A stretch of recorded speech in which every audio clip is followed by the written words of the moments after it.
Ini diantara ada sebagian orang yang keliru mengingkari hal ini. Mereka beranggapan yang namanya sholawat harus sesuai dengan hadis. Tidak sesuai dengan hadis tidak boleh. Ini adalah sesuatu yang keliru. Kenapa? Karena yang namanya sholawat adalah bagian dari doa. Dan yang namanya doa itu bisa kita buat sendiri redaksinya. Sebagaimana kita kalau berdoa pada Allah Subhanahu wa taala, apakah harus pakai Al-Qur'an, apakah harus pakai hadis? Enggak kan? Kita doa, ya Allah saya lagi ini, saya lagi itu, saya lagi. Itu tidak masalah.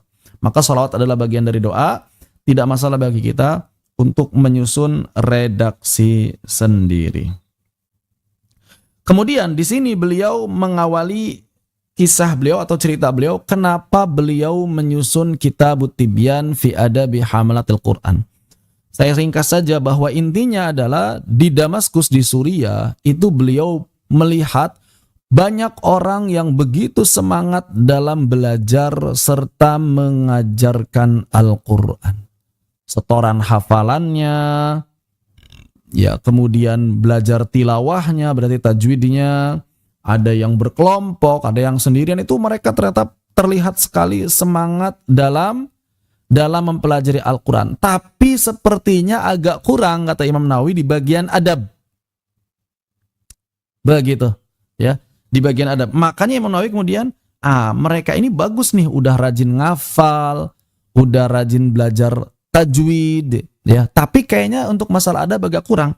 Maka hal tersebut membuat Imam Nawawi tergerak untuk menyusun sebuah ringkasan. Nah, di sini disebutkan mukhtasar. Mukhtasar itu apa? Mukhtasar itu adalah ringkasan. Oh, di sini ini ya.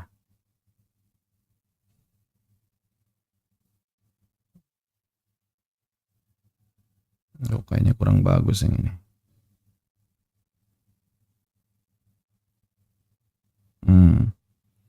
Saya ganti deh, jangan yang ini kitabnya.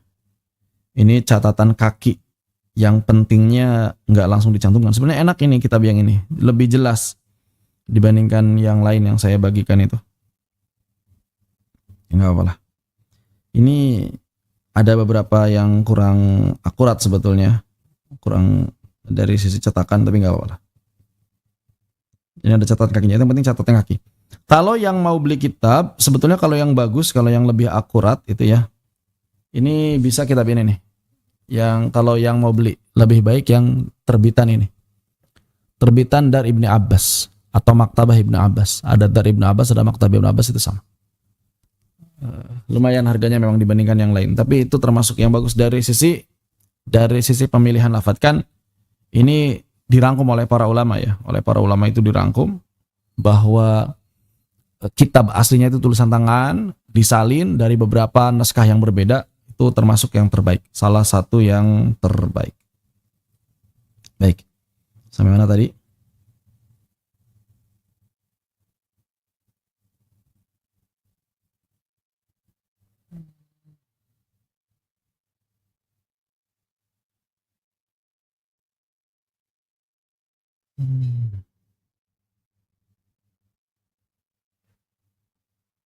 Sampai di sini. Ya, di sini ya. Jadi